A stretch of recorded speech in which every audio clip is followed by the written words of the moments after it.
paling beruntung hidupnya di dunia ini adalah orang yang hidupnya tetap tersambung dengan Allah. Dia memperhatikan Allah, Allah pun memperhatikan dia. Dia mementingkan Allah, Allah pun mementingkan dia. Dia berkomunikasi dengan Allah, Allah pun berkomunikasi dengannya.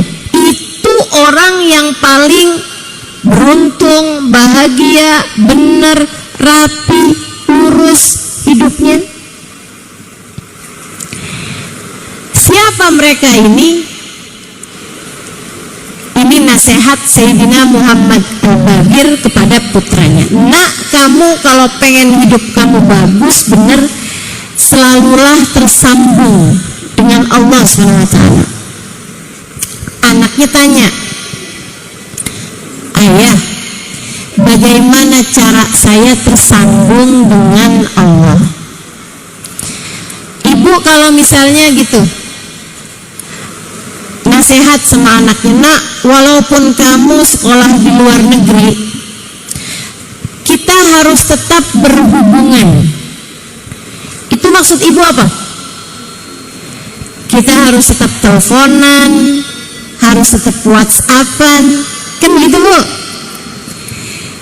Nah ini seorang ayah berkata kepada anaknya, nak, kamu dalam hidupmu jangan pernah putus dari Allah, harus tetap tersambung dengan Allah SWT. Anaknya nanya, gimana caranya ya? Kalau sama orang kita ngerti dah caranya, tapi kalau sama Allah ini gimana caranya? Ayahnya bilang, kalau kamu pengen berkomunikasi sama Allah, sholatlah, berdoalah. Kamu kalau lagi doa tuh, ya Allah, pandanglah saya dengan pandangan kasih sayang. Lagi komunikasi apa enggak? Komunikasi sama ya Allah, kasihanilah saya ya Allah, ampunilah dosa-dosa saya ya Allah. Kalau Engkau tidak mengampuni, tidak menyayangi saya, celaka saya ya Allah. Kan begitu?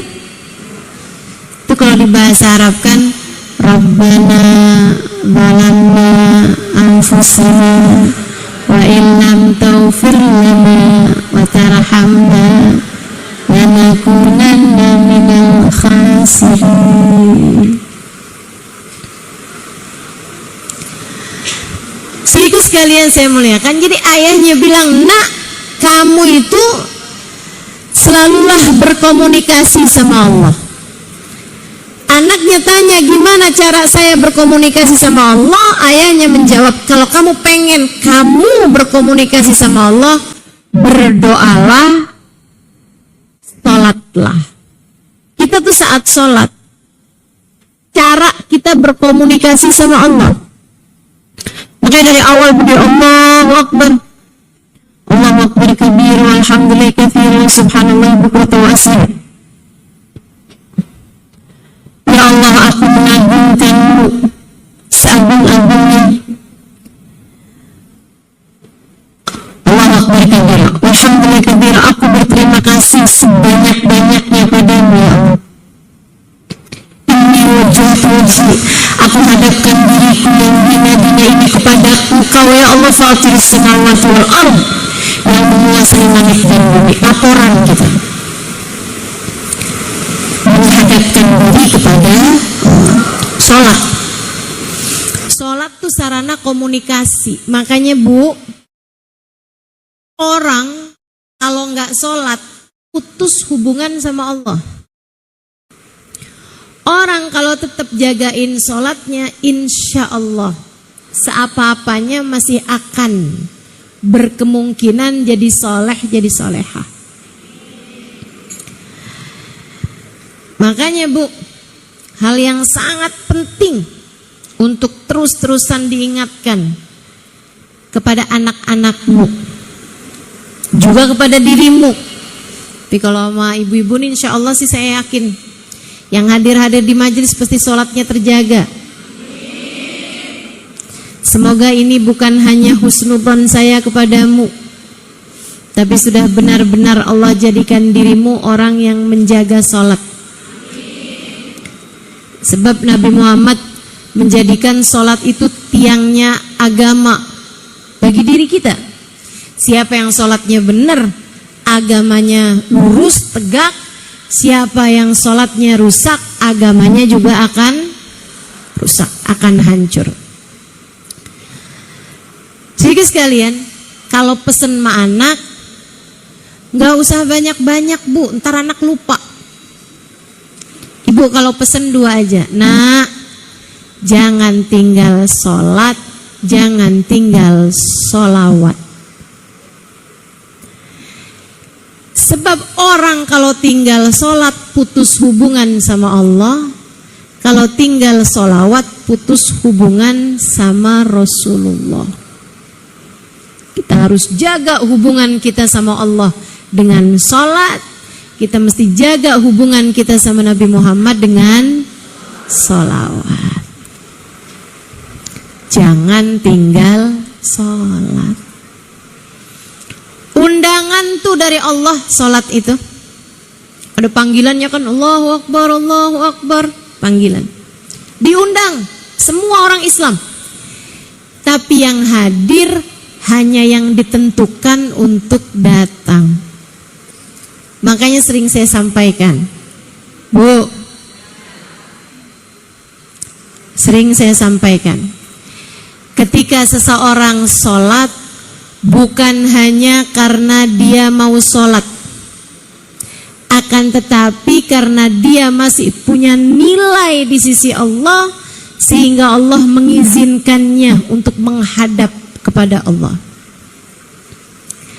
Ketika orang nggak sholat, ketika orang meninggalkan sholatnya, bukan karena dia nggak mau sholat, bukan hanya karena dia nggak mau sholat, aku nggak mau sholat males, aku nggak mau sholat berat, aku nggak sholat nih ya, tapi aku tetap baik. Ini aneh nih kalau ada orang ngomong kayak begitu. Dia tuh orangnya nggak sholat tapi dia baik. Baik versi siapa? Baik menurut siapa? Kalau menurut saya, teman-teman saya sekalian, orang yang ninggalin Allah nggak ada kebaikan darinya. Allah aja dia tinggalin, apalagi kita. Betul nggak? Makanya buat adik-adik nih yang belum nikah, dek, jangan mau nikah sama orang gak sholat. Allah aja dia tinggalin, dek, apalagi kamu. Buat para janda,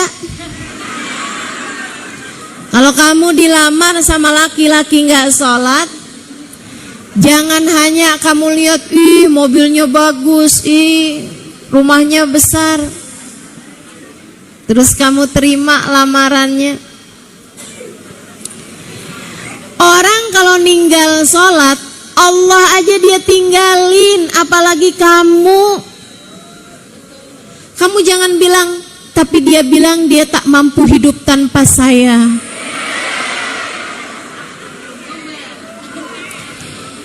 Itu namanya cinta monyet. Tungguin aja. Selagi masih ada cintanya, dia tidak meninggalkanmu. Tapi kalau cintanya udah habis, cintanya hilang, tinggal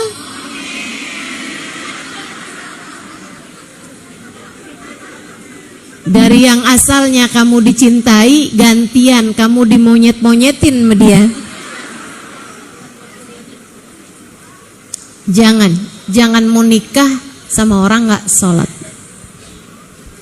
Ustazah udah terlanjur suami saya gak sholat.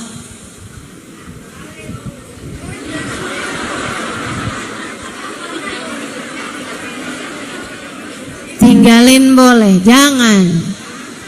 Kalau udah terlanjur sih nggak boleh begitu. Kalau udah terlanjur, saudariku sekalian, ingat gini nih. Sholatnya suamimu nggak akan jadi hisab bagimu. Masing-masing. Hisaban kita tuh sendiri-sendiri. Istri dihisab atas perbuatannya kepada suami. Suaminya dihisab atas perbuatan dirinya dan juga ibadah istrinya. Makanya kalau ada istri nggak sholat, suami ikut nanggung dosa. Ikut dosa, bukan berarti istrinya jadi nggak dosa, tapi ikut menanggung dosa. Kalau istri nggak sholat, kalau suami nggak sholat, dia sendirian bu yang berdosa, kamu enggak.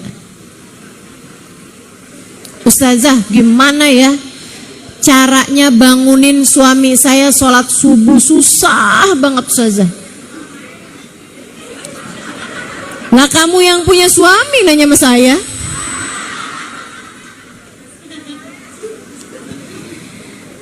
Boleh nggak Ustazah saya siram air? Untung yang jadi Ustazah bukan kamu. Kalau ada suami nggak bangun-bangun juga nih buat sholat subuh, apa yang mesti kita lakukan? Biarin, kita bangunin sekali, 2 kali. Tapi kalau dia nggak sholat juga, tinggalin sholatlah kamu. Kamu sholat, dia nggak sholat. Kenapa gitu? Boleh nggak kalau saya marah-marah, ngomel-ngomel? Sekarang gini loh, suami nggak sholat tuh kamu nggak ikut dapat dosa, tapi kamu ngomelin suami tuh kamu dosa.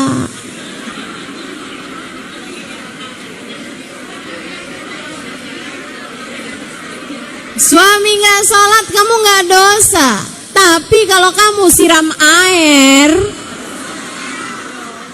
ke suami kamu dosa.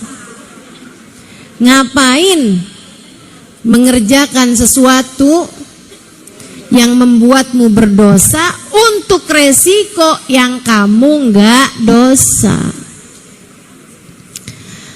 Terus dibiarin aja gitu Ustazah, doain. Kalau kamu punya suami nggak sholat, apalagi anak-anak kamu udah besar-besar, doain, kesian. Bu, saya sih ngelihat orang nggak sholat tuh kesian.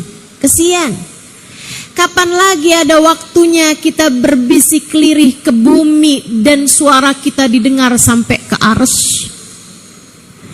Kapan lagi kita bisa merasa dekat, lekat dengan pencipta kita lebih daripada saat kita sholat? Nabi Muhammad sampai bilang, "Aqrab ma yakunul abad min rabbihi fahuwa sajid, fa'akthiru fiha du'a faqamin an yustajabalah." Tempat terdekat seorang hamba dengan Allah Tuhannya adalah saat dia sujud. Maka berdoalah di saat sujudmu, sangat mungkin doamu diijabah oleh Allah Ta'ala. Maka belajar buat lebih menjaga sholat kita. Insya sholat, jika kamu ingin berbicara dengan Allah, sholatlah, berdoalah. Orang yang bagus sholatnya bakalan bagus hidupnya. Saya nggak lagi doa, gak usah diaminkan. Saya cuma mau bilang, orang kalau sholatnya bagus, hidupnya bakalan bagus. Amin lagi.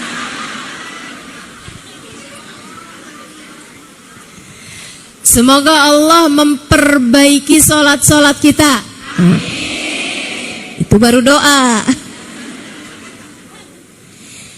Orang kalau bagus sholatnya, pasti bakalan bagus hidupnya, Bu. Sebagaimana orang kalau sholatnya berantakan, sangat sulit untuk memperbaiki kehidupan. Ini hal pertama yang harus kita perbaiki. Kita mau benerin hidup nih, hal penting untuk kita perbaiki adalah perbaiki sholat. Ibu-ibu saudaraku sekalian yang saya muliakan, kalau kamu ingin berbincang dengan Allah, sholatlah. Jangan tinggal sholat. Sampai ketika datang seseorang, dia mengadu kepada Nabi Muhammad, "Ya Rasulullah, inna jariyati sarakat mali." Saya punya budak wahai Rasul, perempuan. Budak perempuan, dia suka ngambilin duit saya, suka lumayanan. Ntar disuruh belanja, ada duit kembaliannya nggak dibalikin. Ini dia ngaduin budaknya ya. Kalau sekarang suami-suami ini kalau ngaduin istrinya pada begitu. Kalau dia bilang buat bayar listrik berapa? Sebenarnya 300 dinaikin jadi 500. Itu bayar listrik apa top up?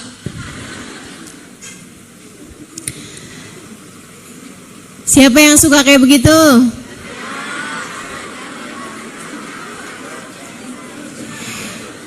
Inna jariyati sarakat mali, wahai Rasul. Kata Nabi nih, Ustazah kalau kayak gitu boleh apa nggak boleh sih? Ya nggak boleh kalau bohong. Jadi kamu mesti bener aja, mesti yang bener, yang jujur. Biar yang kamu dapet tuh halal. Gitu kan? Bayar listrik berapa? Sebenarnya 300, tapi kamu bayar melalui saya, ada biaya admin.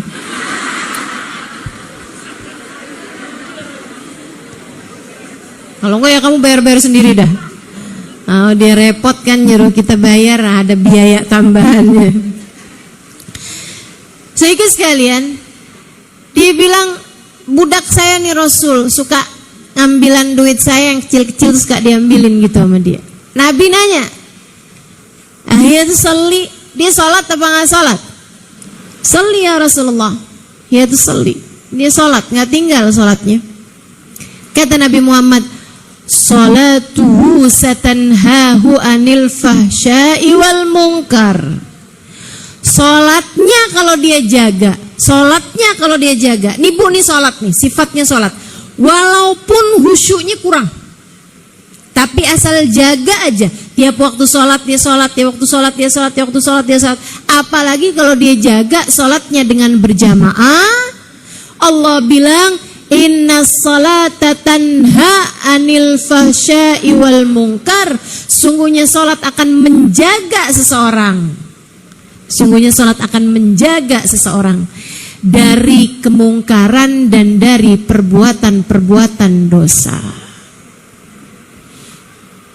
Salat akan menjaga seseorang, mencegah seseorang dari perbuatan-perbuatan dosa. Makanya ini saya yakin, ibu-ibu sholat? Sholat kan? Sholat. Saya tanya, ibu-ibu pernah bunuh orang? Gak pernah. Sholatmu mencegahmu dari membunuh. Ibu sholat?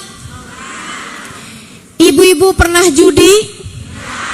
Kan? Sholat ibu sudah mencegah ibu dari perbuatan judi. Ibu sholat?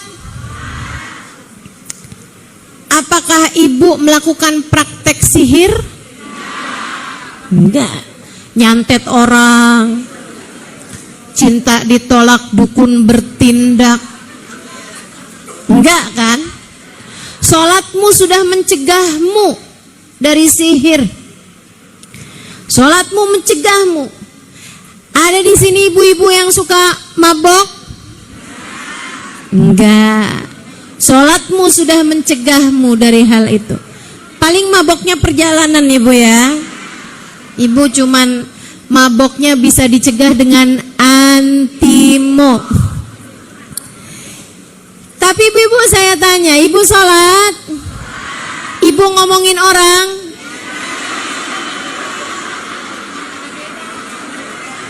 Ibu sholat? Ibu Ibu pernah bohong? Sholatmu sudah mencegahmu dari dosa-dosa besar, tapi ternyata sholatmu belum bisa mencegah dari perbuatan dosa-dosa. Itu.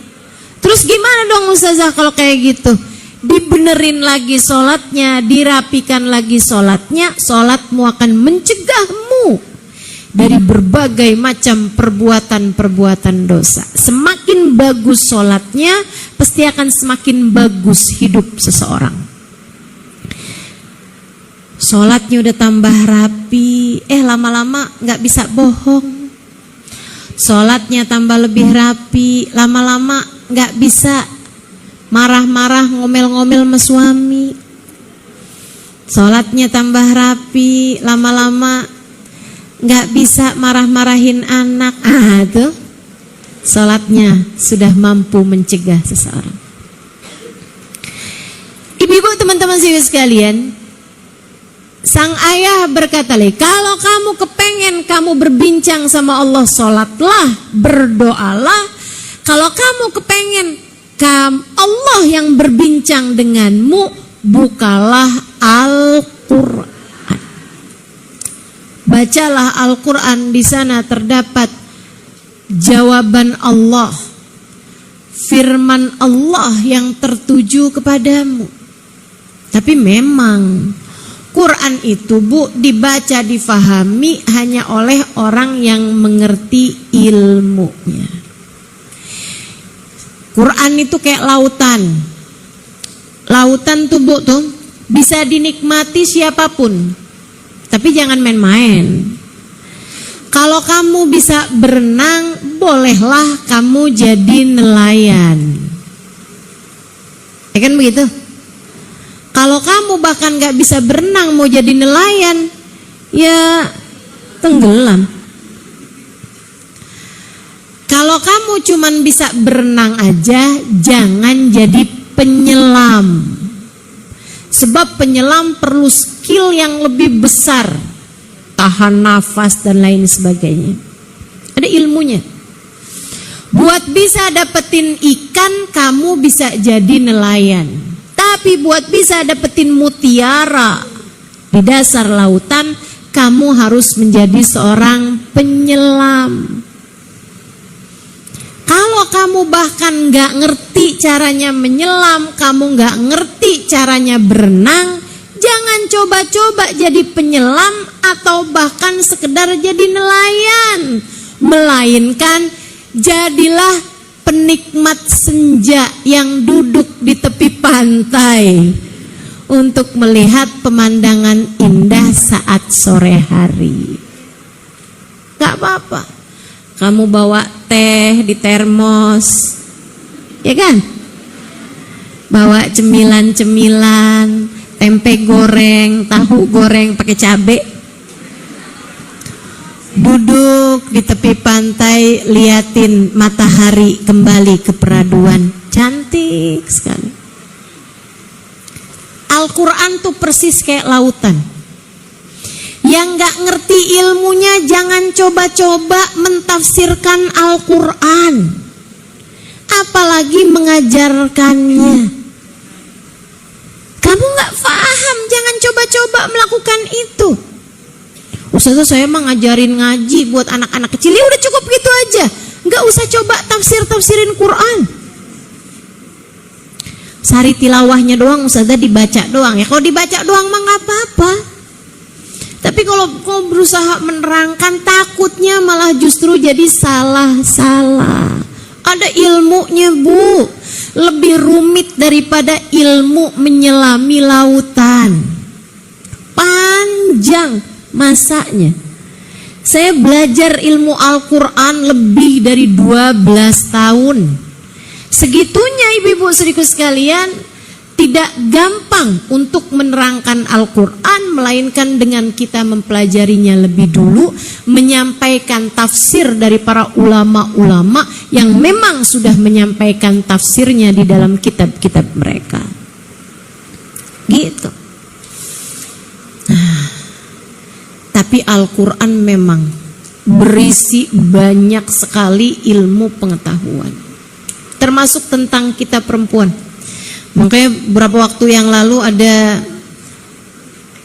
saya buat kajian bersama teman-teman dari Jepang, kalau saya nggak salah ingat. Mereka ada satu pertanyaan, Ustazah, ada beberapa orang mengatakan bahwa Al-Quran itu sudah tidak relevan untuk di zaman sekarang ini. Apa pandangan Ustazah tentang hal itu? Saya bilang, yang bikin Al-Quran atau Al-Quran itu berisi firman dari Allah yang menciptakan alam semesta. Selagi alam semesta ini masih berada dalam kendali Allah, Al-Quran akan selalu pas dengan penghuninya, sebab yang menurunkan Al-Quran dialah pula yang menciptakan umat manusia dan segala zaman. Betul gak? Kamu ciptaan siapa? Anakmu ciptaan siapa? Al-Quran firmannya? Ya pasti bakalan cocok sampai kapanpun juga. Gak ada ceritanya Al-Quran udah gak cocok lagi. Ada pertanyaan lagi, Ustazah, Al-Quran itu banyak sekali mendiskriminasikan kaum wanita. Saya bilangnya mustahil kayak begitu. Kalau kamu merasa ada ayat Al-Quran mendiskriminasi, tuh kan?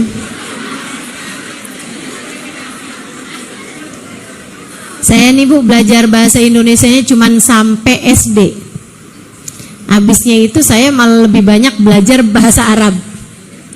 Saya malah lebih banyak belajar bahasa Al-Quran dan seterusnya, sehingga bahasa-bahasa yang terakhirnya ada sisinya tuh saya suka bingung.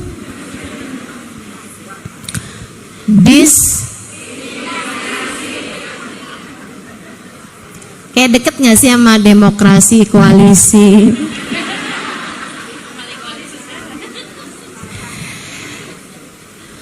Mustahil ada ayat Al-Quran yang mendiskriminasikan kaum wanita. Ngomongnya sampai cepet-cepet, takut salah. Kenapa? Sebab yang menurunkan Al-Quran dialah pula yang menciptakan kaum wanita. Tapi Ustazah, contohnya nih ayat tentang warisan. Oh gimana bunyinya? Lidzakari mithlu hadzil unthayain. Buat laki-laki 2 kali jatahnya perempuan. Oh iya betul. Kenapa tuh Ustazah? Kayaknya kayak nggak adil gitu buat perempuan. Sebab Allah ingin laki-laki bertanggung jawab. Ini zaman sekarang banyak banget Bu, bapak-bapak tidak bertanggung jawab. Betul? Allah tidak mau itu terjadi. Bapak-bapak itu, para suami, biarkan tetap bertanggung jawab terhadap nafkah istri dan anak-anaknya. Makanya sama Allah dikasih. Memang ibu-ibu secara kekuatan badan, secara kekuatan akal pikiran, tuh laki-laki biasanya memang dikasih lebih sama Allah Subhanahu wa taala. Nih ibu-ibu nih yang emansipasi, lagi nih. Emansipasi wanita gitu kan. Emang ibu mau ngangkat galon? Emang ibu mau ngangkat beras 50 kilo? Oh enggak gitu kan. Emang ibu mau tuh benerin genteng waktu bocor? Kita akan suruh orang laki-laki. Dan memang mereka memang punya kelebihan-kelebihan daripada kaum wanita dalam hal kekuatan fisik dan lain sebagainya. Saya bilang kamu gak baca tuh dalam Al-Quran, berisi banyak sekali ayat-ayat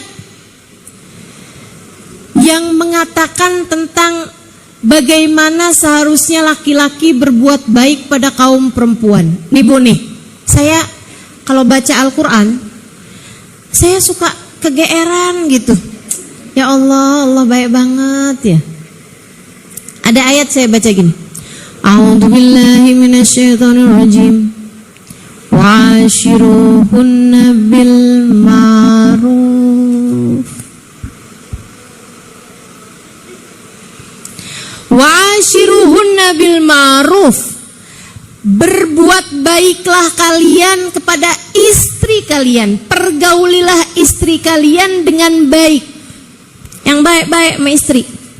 Bu, itu saya dengernya kayak permintaan bapak saya kepada suami saya. Betul nggak? Yang baik ya sama istrinya. Awas loh, yang baik sama istrinya. Betul apa enggak? Terus Allah tambahin lagi, wa in karihtumuhunna fa'asa an takrahu syai'a wa yaj'alullah. Kurang baik apa Allah, Bu, sama kita kaum perempuan? Sampai Allah pesan sama para suami-suami kita yang baik sama kita. Tapi saya nggak seneng sama dia ya Allah. Tapi saya terlanjur terjebak hidup bersamanya. Jangan. Wa in karihtumuhunna, jika bahkan kamu nggak demen sama dia sekalipun, nggak seneng sama dia sekalipun, benci sekalipun sama dia, tetaplah berbuat baik padanya. Asa an takrahu syai'a wa yaj'alullahu fihi khairan katsira. Seringkali kamu paksain berbuat baik padanya, Allah akan kasih kepadamu kebaikan yang sangat banyak. Itu kayak bapaknya seorang perempuan yang sangat sayang, gitu ya, bilang sama mertuanya, udah deh nak, yang baik-baik aja sama anak saya, sama istri kamu. Tapi saya nggak demen pak sama dia. Udah tenang, nggak apa-apa, kamu tetap baik aja deh. Nanti ya urusan rezeki kamu akan saya urusin. Nanti ya perusahaan tuh akan saya kasih nama kamu. Nanti ya mobil kamu akan saya kasih. Nanti ya kamu akan saya. Kayak gitu Allah kepada hamba-hambanya, para laki-laki di atas muka bumi ini, umat Islam. Halo panitia, halo. Berisik amat sih.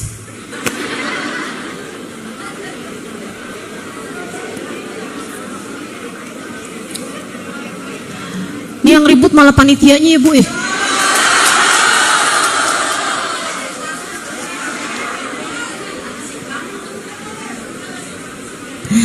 Panitia itu melancarkan acara, bukan malah mengganggu acara. Ayo bismillah. Bismillah. Karena kalau berbicara ini perlu konsentrasi, dan bicara itu, konsentrasi itu perlu ketenangan. Tolong bantu saya. Teman-teman sekalian yang saya muliakan, jadi kalau kita membacanya dengan penuh ilmu, kita akan mendapati bahwa ayat Al-Quran penuh berisi dengan cinta kasih Allah kepada hamba-hambanya. Kalau kamu ingin berbicara dengan Allah, bacalah, sholatlah dan berdoalah. Kalau kamu kepengen Allah yang berbicara kepadamu, bacalah Al-Quran. Tapi kita tidak bisa memahami Al-Quran, kita tidak bisa mengerjakan sholat kecuali dengan ada yang mengajarkannya.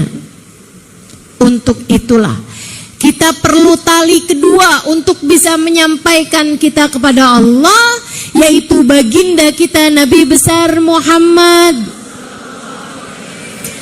Dari mana kita ngerti sholat kalau bukan dari Nabi Muhammad?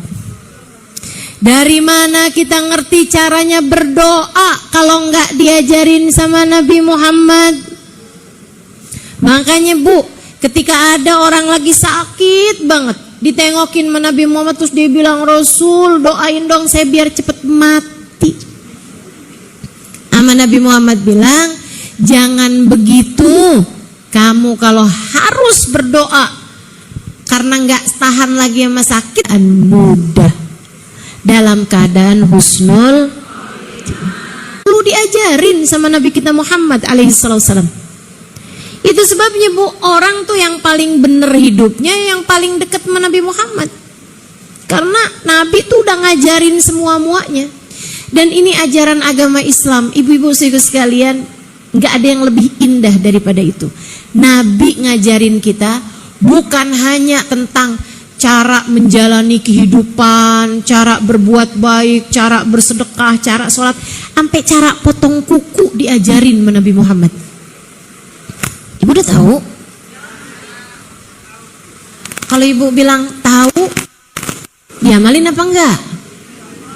Kalau ibu bilang enggak tahu, kemana aja dari dulu-dulu? Ibu kalau potong kuku tuh Bu, mulai dari tangan kanan telunjuk, habis itu ke tengah, habis itu ke jari manis, habis itu ke kelingking, habis itu ke jempol.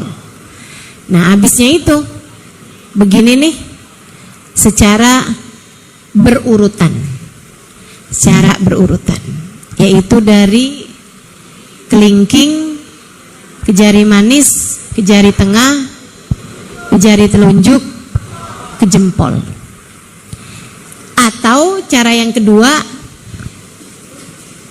telunjuk tadi tuh kanan, tengah, jari manis, jari kelingking, jempolnya entaran.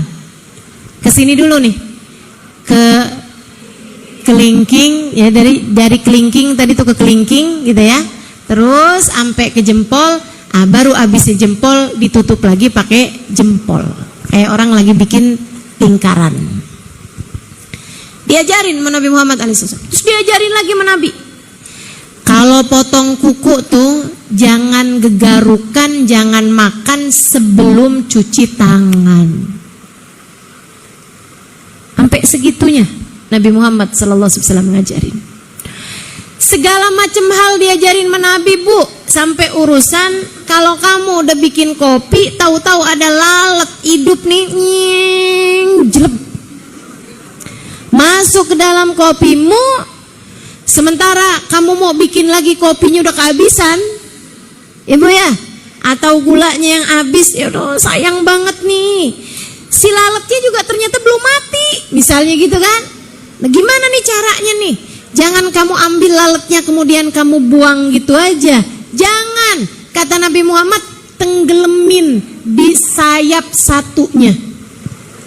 Coba nih, memastikan kepadamu betapa beliau adalah Rasul utusan Allah Subhanahu wa ta'ala yang telah mengajarkan kepada kita segala macam hal dalam kehidupan. Ajaran yang sangat indah. Sampai diajarin kalau lalat masuk dalam minuman kamu, kata Nabi Muhammad, kalau kamu mau tetap meminumnya boleh, tapi tenggelamin dulu sayap satunya. Dia masuk pasti dengan satu sayap, ibu-ibu sekalian. Kata Nabi, fa inna fi ihda janahaihi da wa fil akhar dawa. Tenggelamin di sayap satunya lagi. Set, tenggelamin, habis itu buang. Jangan kemudian kamu camil. Sayang nih masih ada sisa kopinya, jangan buang ya. Habis itu boleh tuh kamu minum airnya. Silahkan diminum airnya, nggak akan berbahaya. Sebab kata Nabi, di salah satu sayapnya ada penyakit, salah satu sayapnya ada obatnya. Diselidikin Bu. Ini kan zaman sekarang kan laboratorium udah canggih-canggih. Ternyata dua-duanya ada racun, dua-duanya ada penyakit, nggak ada obatnya. Tapi Nabi Muhammad bilangnya kayak begitu. Mereka pun mencobanya di minuman. Ternyata subhanallah, subhanallah, racun yang satu menyembuhkan racun yang lainnya. Nabi kalau ngomong nggak akan pernah salah. Sebab semua ucapan Nabi Muhammad adalah wahyu dari Allah. Karenanya Bu, orang kalau hidupnya pengen bener nih mesti terhubung terus sama Allah. Nah buat terhubung sama Allah kita mesti ngikutin jalannya Nabi besar Muhammad. Ikutin sunnah-sunnahnya Nabi, cara hidupnya Nabi, cara bicaranya Nabi, cara makannya Nabi, cara tidurnya Nabi. Bener semua tuh. Bener semua. Orang kalau ngikutin jalan hidup Nabi, ya Allah Bu, hidupnya terarah, hidupnya bagus. Tapi kan sunnah Nabi banyak ustazah. Sunnah Nabi kan besar-besar. Saya putus asa buat ngikutin sunnah-sunnahnya Nabi Muhammad. Jangankan kita, ulama-ulama besar sekalipun mustahil bisa mengikuti 100% sunnahnya Nabi Muhammad. Mustahil. Gak ada orang bisa hidup kayak cara hidupnya Nabi Muhammad 100% tuh gak ada Bu. Sebaik apapun orang itu, apalagi yang kayak kita nih Bu. Nabi Muhammad sholat malam sampai bengkak telapak kakinya. Ibu bengkak telapak kaki gara-gara apa? Asam urat, kolesterol. Boro-boro sholat malam sampai bengkak telapak kaki, tarawih aja ngitung rokaat mulu. Nyarinya masjid yang paling cepat, malah nyarinya masjid yang paling sedikit rokaatnya. Siapa tuh? Insyaallah. Yang di sana 20 tambah 3, yang situ 8 tambah 3. Kayaknya kalau ada masjid yang bikin tarawih 2 rakaat, orang-orang Bekasi bakalan ikut yang itu kayaknya. Masya Allah. Ibu-ibu sekalian, Nabi sholat malam sampai bengkak telapak kakinya. Mustahil buat kita ikutin Bu, mustahil. Nabi hatinya tidak pernah menyimpan kebencian terhadap siapapun. Mustahil kita bisa ngikutin. Pasti ada aja rasa kesel sama orang, rasa sebel sama orang, kan begitu. Maka kalau saya bilang bahwa kita mesti ngikutin jalan hidupnya Nabi, yang ringan-ringan, yang kecil-kecil, yang kita masih bisa ngikutinnya. Sekedar masuk ruangan kaki kanan, keluarnya kaki. Masuk kamar mandi kaki, keluarnya kaki. Kalau makan sambil duduk, pegang makanan dengan tangan, diawali dengan bismillah, diakhiri dengan. Hal-hal yang seperti ini nih hal-hal kecil. Kayak tadi tuh yang saya sampaikan tentang cara potong kuku. Cara potong kuku mau kayak gimana juga kepotong semua Bu. Nah, daripada kamu potong kuku gak dapat pahala, kan mendingan potong kuku pakai pahala. Enak sama-sama potong kukunya, sama-sama kukunya jadi pendeknya. Kenapa kita gak mau dapat pahala? Cara minum. Nah, ini kebetulan saya haus. Pegang minuman pakai tangan, diawali dengan bismillahirrahmanirrahim.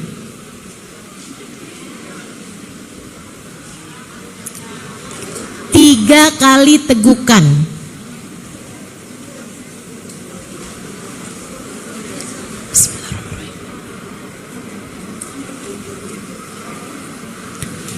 Alhamdulillahilladzi ja'ala hadzal ma' azban furatan bifadlih wa lam yaj'alhu milhan ujajan bidunubina. Hafal. Alhamdulillahilladzi ja'ala hadzal ma' azban furatan bifadlih wa lam yaj'alhu milhan ujajan bidunubina. Hafal, ya tahu saya. Kayaknya kalau urusannya ngajarin doa ini nih sampai maghrib nih. Ya Allah, terima kasih Engkau telah jadikan air ini tawar dan mudah kami dapatkan dengan rahmat-Mu ya Allah.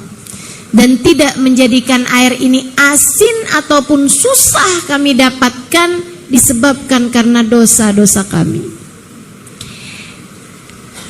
Katanya Nabi Muhammad dalam salah satu hadisnya, siapa yang minum dengan adab-adab yang tadi telah saya sampaikan, minumnya duduk, minumnya pakai tangan kanan, minumnya 3 kali tegukan, tidak bernafas di dalam air. Jadi salah tuh kalau minum glok-glok-glok-glok, kan gitu kan? Kalau minumnya glok-glok kan nafas keluar masuk. Itu nggak bagus. Minumnya 3 kali tegukan, tidak tidak bernafas di dalam air, setiap tegukan diawali dengan bismillah. Atau kalau mau panjang, bismillahirrahmanirrahim. Diakhiri dengan doa seperti yang tadi. Doanya harus yang seperti yang tadi. Ustazah cukup kalau doanya baca alhamdulillah doang? Boleh aja, tapi nggak dapat fadilah yang akan saya sampaikan. Siapa yang minum dengan adab-adab yang telah tadi saya sampaikan, diakhiri dengan doa yang tadi telah saya sampaikan, saudara sekalian, kata Nabi Muhammad, Allah tidak akan mentakdirkan dirimu berbuat dosa selagi air tersebut ada dalam badanmu. Selama kamu minum, dosa berguguran dari dirimu. Selama air itu ada dalam tubuhmu, kamu tidak akan ditakdirkan berbuat dosa. Enak bener jadi orang Islam. Ustazah, kok saya baru tahu ya ilmu ini? Nah, kamu gak ngaji. Ngaji dong. Kalau ngaji diajarin, kan begitu? Ngikutin ajarannya Nabi Muhammad, gak ada yang pernah keliru, Bu. Enak semua, bagus semua. Ibu, saya ceritain. Saya ada dapetin hadisnya Nabi di masa saya sekolah dulu di Al-Anwar, Sarang, Rembang, Jawa Tengah. Saya mondok tempatnya Kiai Haji Maimun Zubair 3 tahun. Ada hadis yang berbunyi, saya mondok 12 tahun, Bu, di Darul Lughah wa Da'wah, Bangil, Pasuruan, tempatnya Habib Hasan Baharun, hampir 5 tahun. Habis itu di At-Tauhidiyah, Tegal, Jawa Tengah, tempatnya Kiai Haji Ahmad Saidi setengah tahun. Habis itu di Al-Anwar, Sarang, Rembang, tempatnya Kiai Haji Maimun Zubair 3 tahun. Habis itu Darul Zahra, Tarim, Hadramaut Yaman, tempatnya Habib Umar bin Hafid selama 4,5 tahun. Ibu-ibu sekalian, selama saya di Sarang 3 tahun, saya di awal-awal belajar dapat ada hadis diajarkan, bunyinya, man sallal fajr bi alam wa alam lam yusibhu dzakal yaum alam. Siapa yang sholat sunnah qobliyah subuh, namanya sholat sunnah fajar, sholat sunnah qobliyah subuh, sesudah adzan subuh, sebelum mengerjakan sholat fardu subuh, qobliyah subuh. Ibu boleh niat usolli sunnata qobliyatal subuh misalnya gitu, atau ibu bisa niat usolli sunnatal fajar rakaatain lillahi ta'ala. Kemudian dia membaca rakaat pertama alam nasyrah, rakaat kedua alam taro.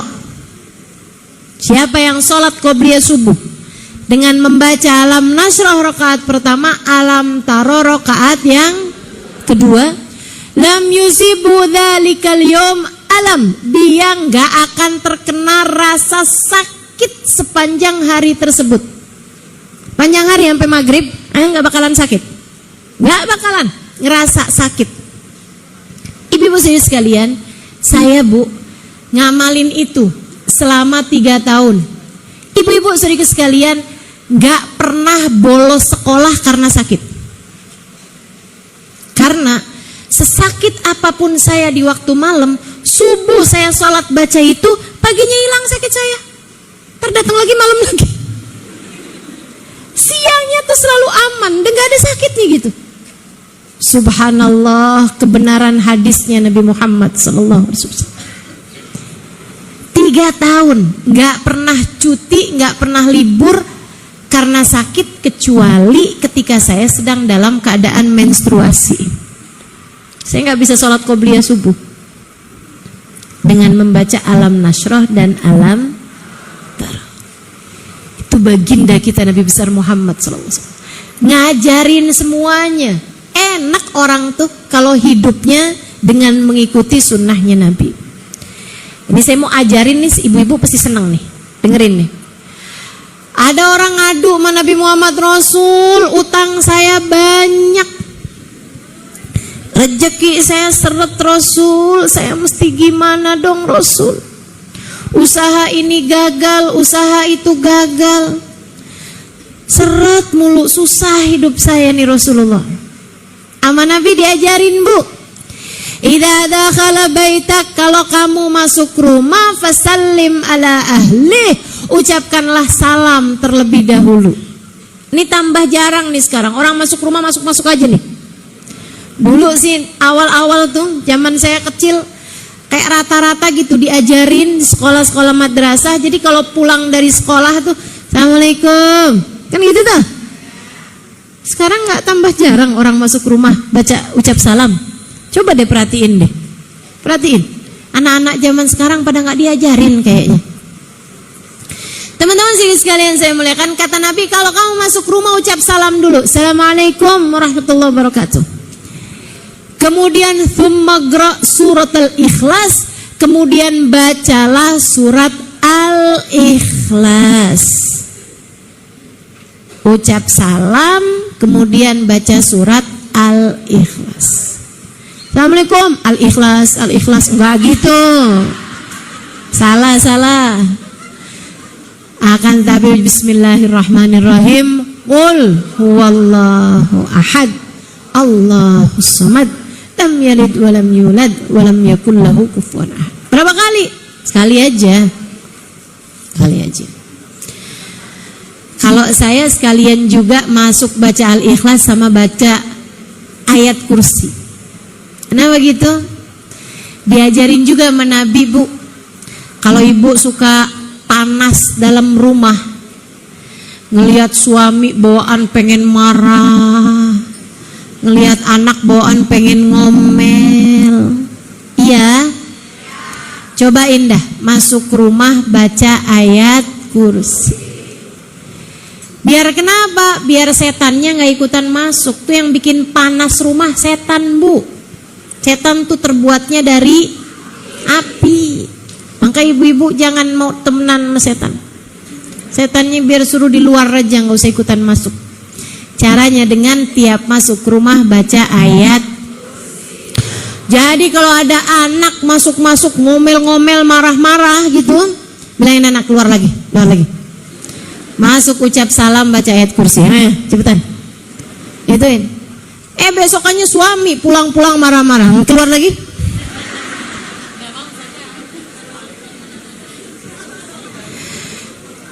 Baca surat al-ikhlas tiap masuk rumah. Kata Nabi Muhammad kepada sahabat ini, diamalin, lebek ya Rasulullah. Tiap masuk rumah baca ayat kursi, masuk lagi ke rumah baca ayat kursi, masuk lagi ke rumah ngerjain apa-apaan baca ayat kursi, masuk rumah nggak ada kerjaan keluar lagi masuk lagi baca ayat kursi.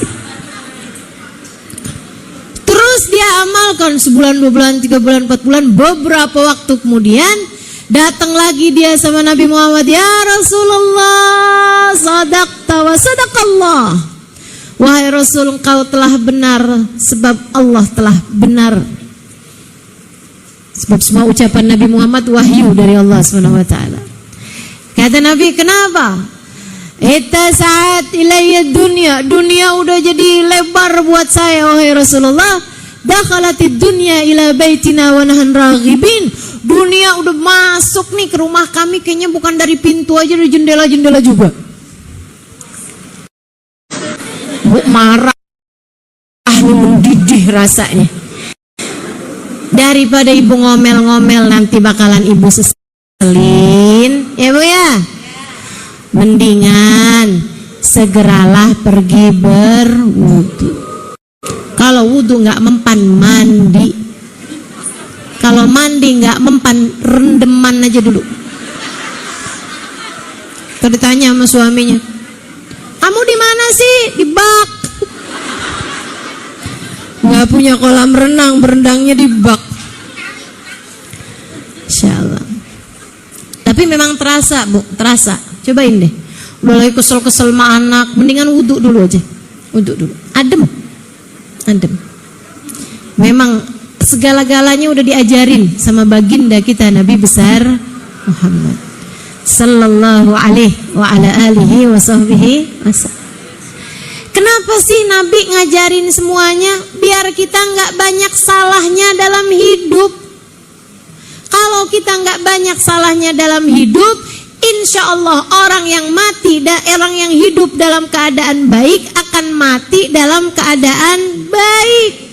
Orang yang matinya baik di akhiratnya bakalan baik. Enak semua itu, Bu. Tapi kalau hidupmu udah salah-salah, ngikutin ajaran-ajarannya setan, kamu udah nggak akan berada dalam jalan yang benar. Ibu-ibu sekalian yang saya muliakan, nabrak-nabrak, salah-salah, hidup dalam keadaan tidak baik, sangat mungkin mati dalam keadaan tidak baik.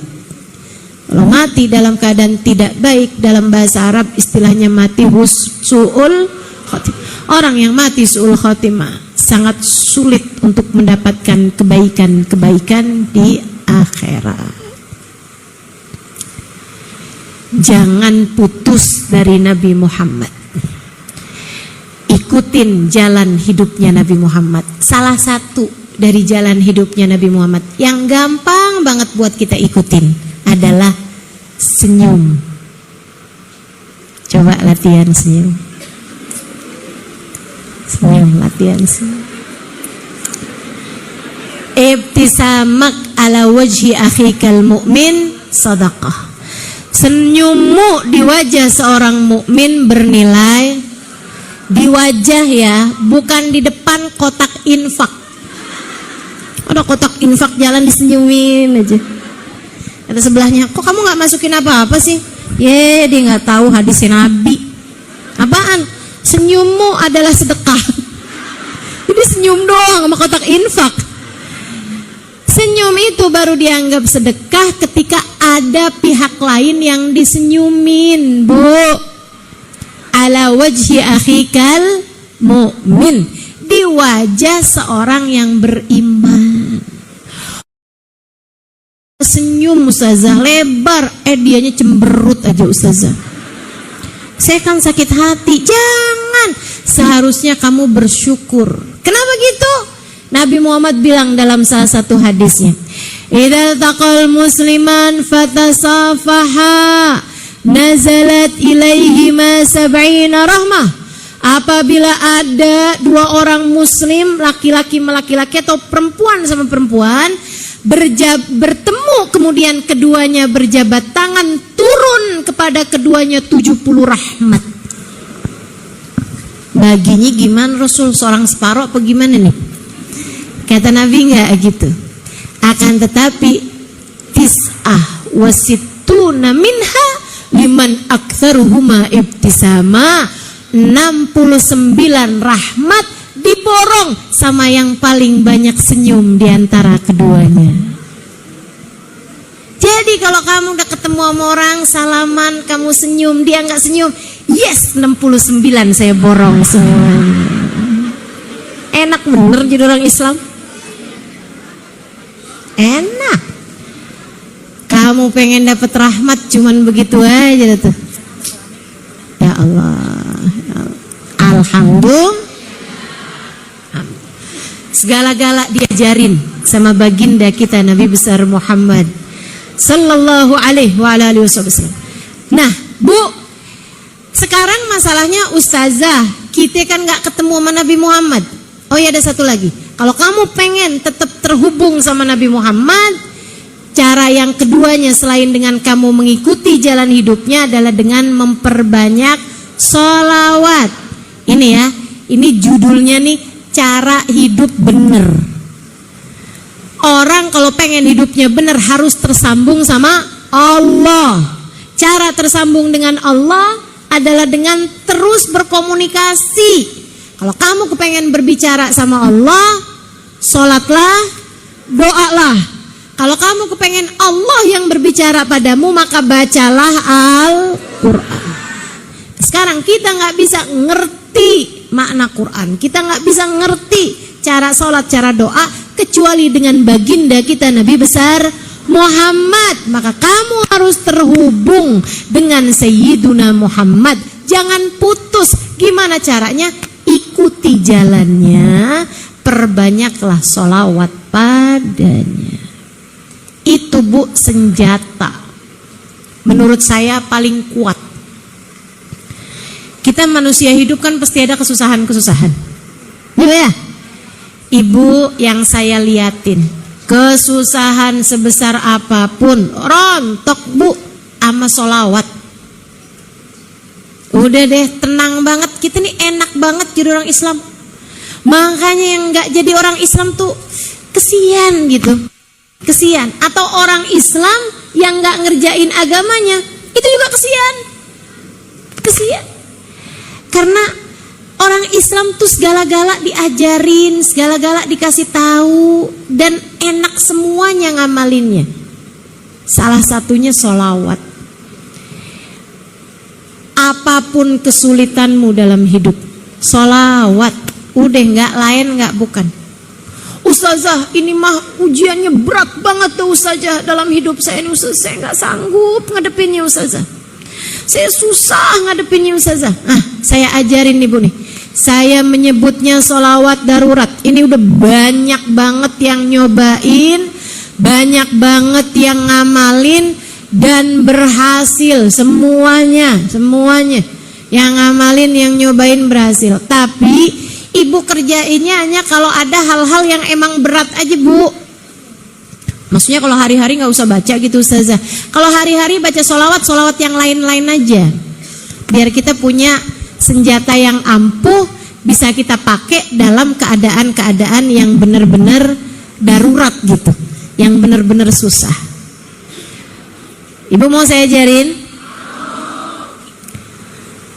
Sholawatnya bunyinya gini nih Bu. Allahumma, ikutin deh. Allahumma salli wa sallim ala sayyidina Muhammadin qad daqat hilati adrikni ya Rasulullah.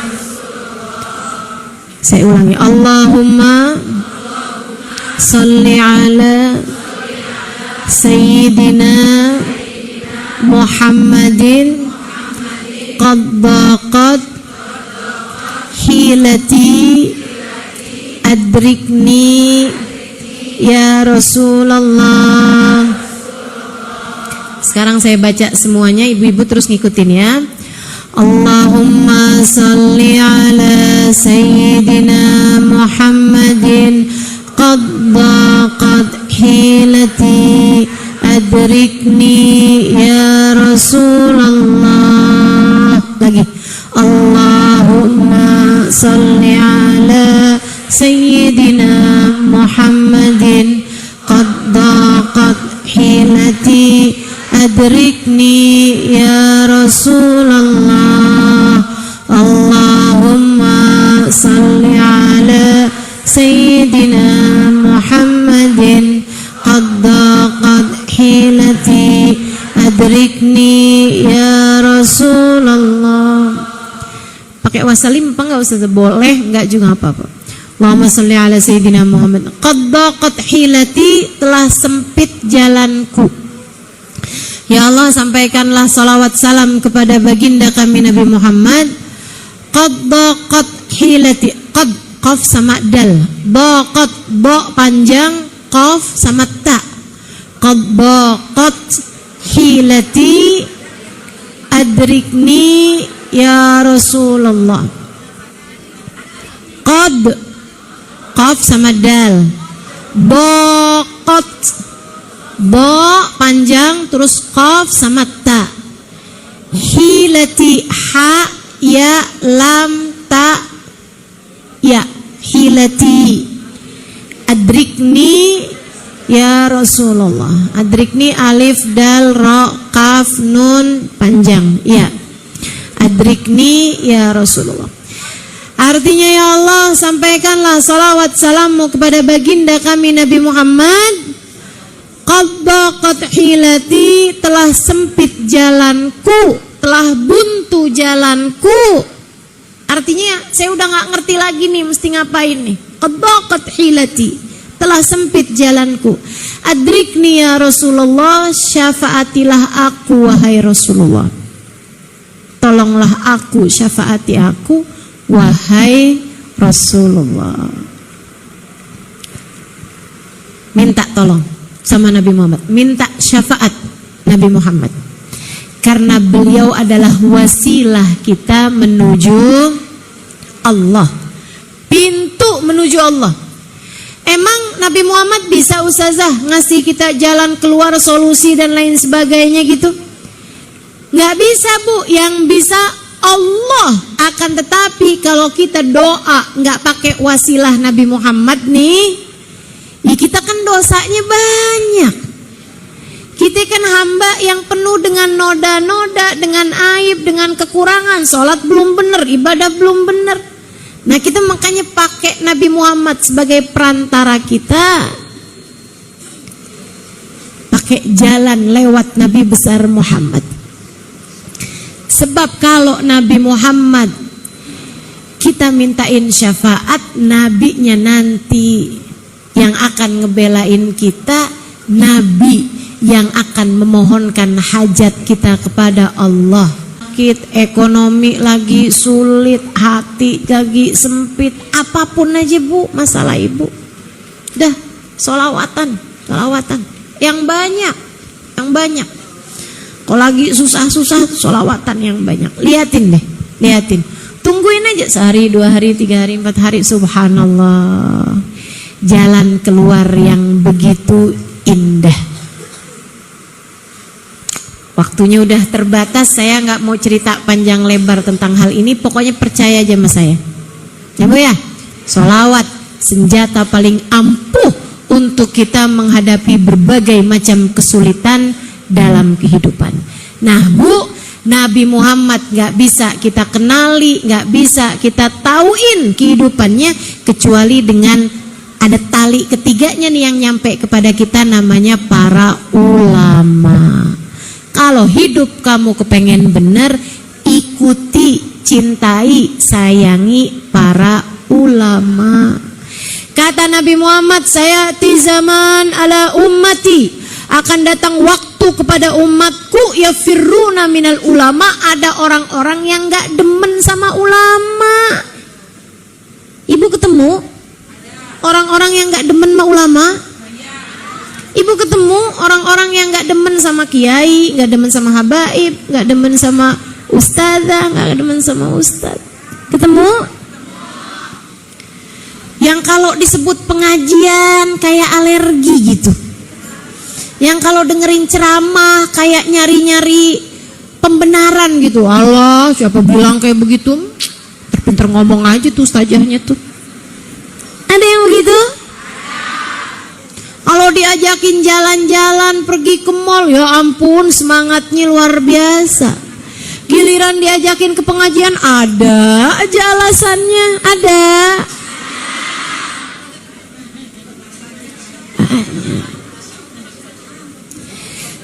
Kata Nabi Muhammad, akan ada tuh waktunya umatku ini ada orang-orang gak demen sama para ulama. Fa'ablahullah thalatha baliyat. Orang yang gak demen sama ulama, yang ulama bener ya Bu ya, yang ngenalin orang ke jalannya Nabi Muhammad, ngenalin orang kepada cinta Nabi Muhammad, ngenalin orang kepada Allah, ngenalin orang kepada jalan menuju surganya Allah SWT, yang ikhlas, yang bener gitu. Ulama-ulama yang seperti ini dia benci, Allah akan kasih kepadanya 3 jenis bala. Apa tuh balanya? Yang pertama, rafa'allahul barakah min kasbihim, Allah angkat keberkahan dari usahanya. Duitnya banyak Bu, tapi kurang aja. Duitnya banyak, tapi hidupnya gak pernah senang.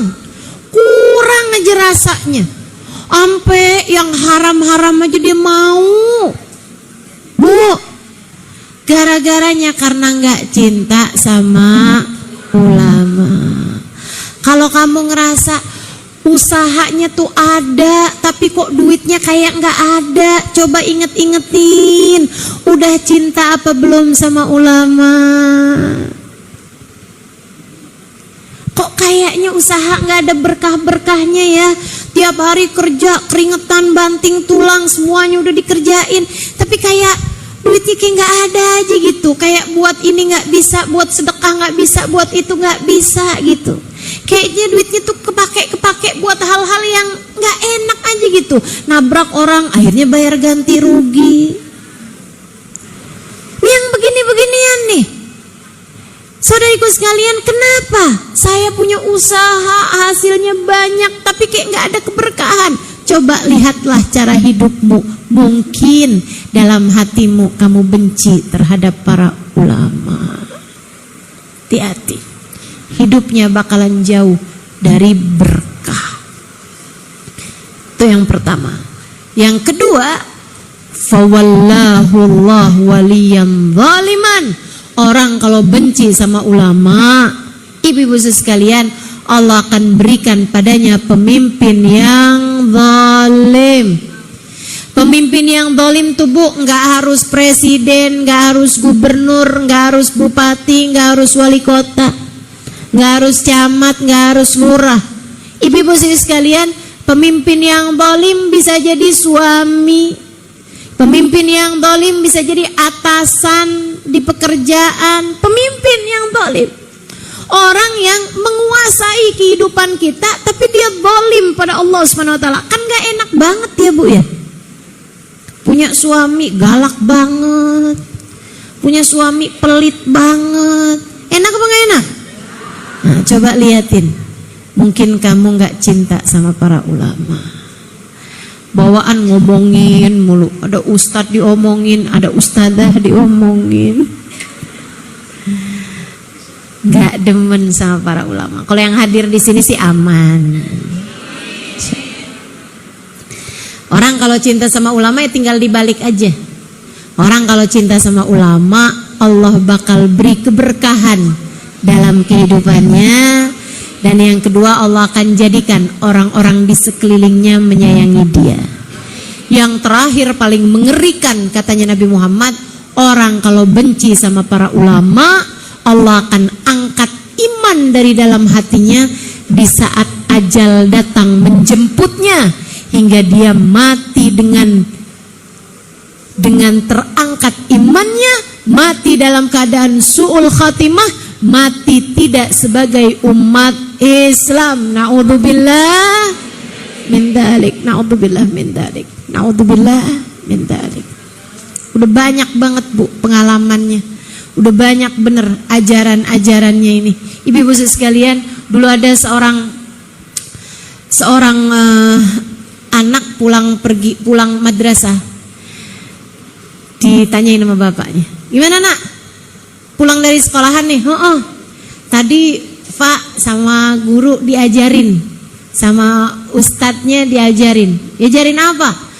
Diajarin buat bersiwak sebelum wudhu, pakai kayu siwak tuh buat gosok gigi tuh belum wudhu. Sama diajarin pakai kayu siwak sebelum sholat.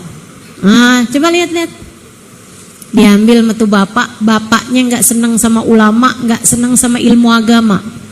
Apaan nih kayak beginian? Nih mah buat ngelempar anjing. Lempar siwaknya tuh, kayu siwaknya tuh dilemparin sama dia keluar. Apaan beginian? Nih mah buat lempar anjing nih nak, kayak gitu. Dia sayang sama anaknya, cuma dia nggak sayang, nggak senang sama ulama, nggak senang sama ajaran Islam. Ibu sekalian, dia lemparin.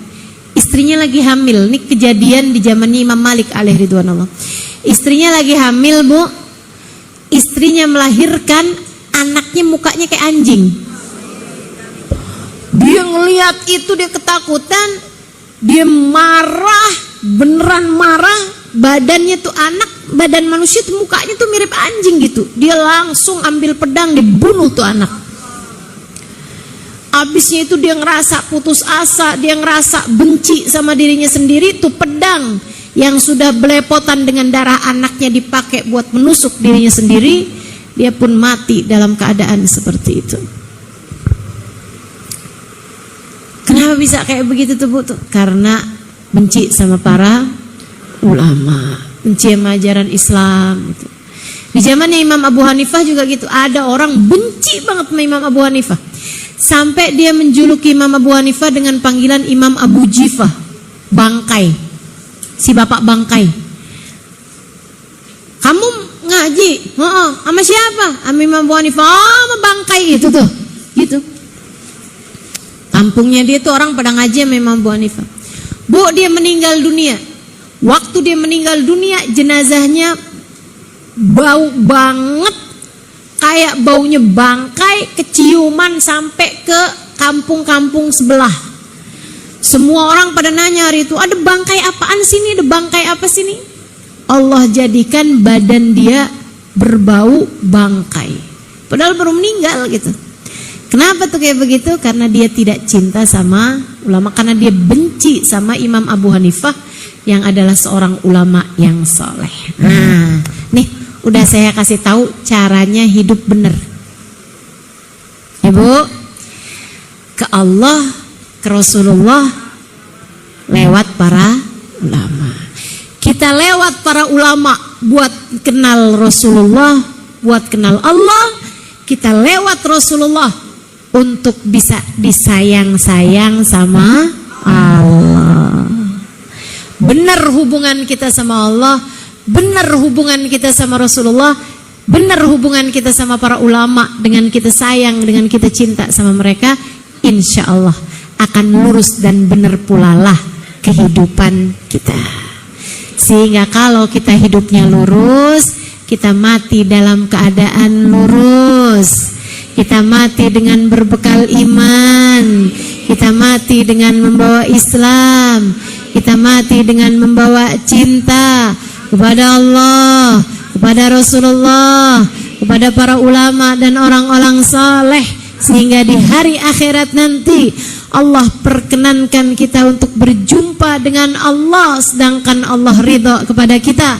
Allah perkenankan kita untuk bertemu Rasulullah sedangkan Rasulullah ridha kepada kita. Allah perkenankan kita untuk berada dalam rombongan orang-orang soleh, berada dalam rombongan para ulama, berada dalam rombongan para syuhada, berada di belakang baginda Nabi besar Muhammad sallallahu alaihi wa alihi wasallam, insyaallah. Rabbana zalamna anfusana wa illam taghfir lana wa tarhamna lanakunanna minal khasirin. Rabbana atina fid dunya hasanah fil akhirati hasanah wa qina adzabannar. Bifadli subhana rabbika rabbil izzati amma yasifun wa salamun alal mursalin walhamdulillahi rabbil